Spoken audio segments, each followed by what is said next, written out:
Back in the 90s, I was in college when I met Jake. He was 23, already graduated, and about to move across the country for grad school. Coincidentally, I was moving to a city only 90 minutes away from him. It felt like fate. He had 2 sisters and a younger brother who were instantly like family to me. I'd spend weekends with him at the house he shared with 2 roommates. We didn't have much money, but we had taco dates, laughed over cheap beer, and hung out with the small animals he bred for extra cash. And there was this woman, Mary, his advisor's wife, mid-50s, kind, warm. We'd have lunch together on weekends. She treated me like a niece. I thought I'd found my person. The first crack. After 2 years together, we were lying in bed one weekend, half-dressed, when Jake suddenly says, "I'm concerned you've been gaining weight. It's making it harder for me to be attracted to you." Not about my health. Not concern for me. No, it was all about his attraction. I sat up.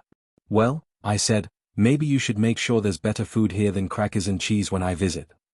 I'd maybe gained 10 pounds. Still wore the same size 6 to 8. But I wasn't going to beg for his approval. So I asked, calm as ever, "What's your solution?" He says, "I guess you should try to lose weight." I told him, "Nah. Not gonna do that." "So what are you going to do?" He just stared. No answer. I got dressed. Went to bed. Drove home the next morning like nothing happened, but I never forgot. The breakup excuse. 3 months later, Jake calls.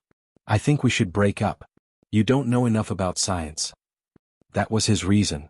Apparently, I wasn't intellectual enough because I used common animal names instead of Latin ones. I called BS. He stuck to his story, until a month later, when I pressed him in person. Finally, he admits the truth. He'd been seeing one of his 19-year-old undergrad students. The rage hit first. Then, oddly, laughter. I remembered a barbecue where that same student, Meg, had spilled something on her pants. Jake asked if I could lend her sweats. I couldn't, she was a size 18. And here's the irony, Jake clearly liked bigger women. So all that weight nonsense? Just a pathetic ploy to get me to break up with him because he was too much of a coward to admit the affair. I emailed his roommates, thanked them for being great to me.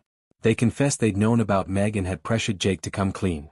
One roommate, George, offered to help me get my stuff from Jake's place. "Come up for the weekend," he said. "We'll go out, drink, have fun, everything Jake never wanted to waste money on." And that's when the first seeds of revenge started sprouting. I got to the house while Jake was out.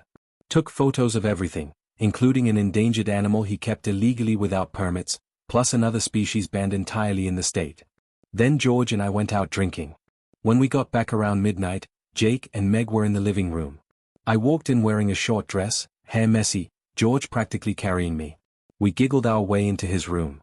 George was a perfect gentleman, but the next morning, he accidentally walked past them in boxes a few times, just for effect.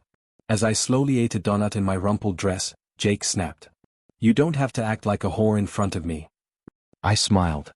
"Have fun with my leftovers," and walked out. That was the petty part. Now came the real part. I developed the photos and called State Fish and Wildlife. Reported the illegal animals, the overcrowding, everything. Meanwhile, George and the other roommate filed formal complaints to the university, a TA sleeping with his student and showing favoritism. We told the story at bars so it spread through his program like wildfire.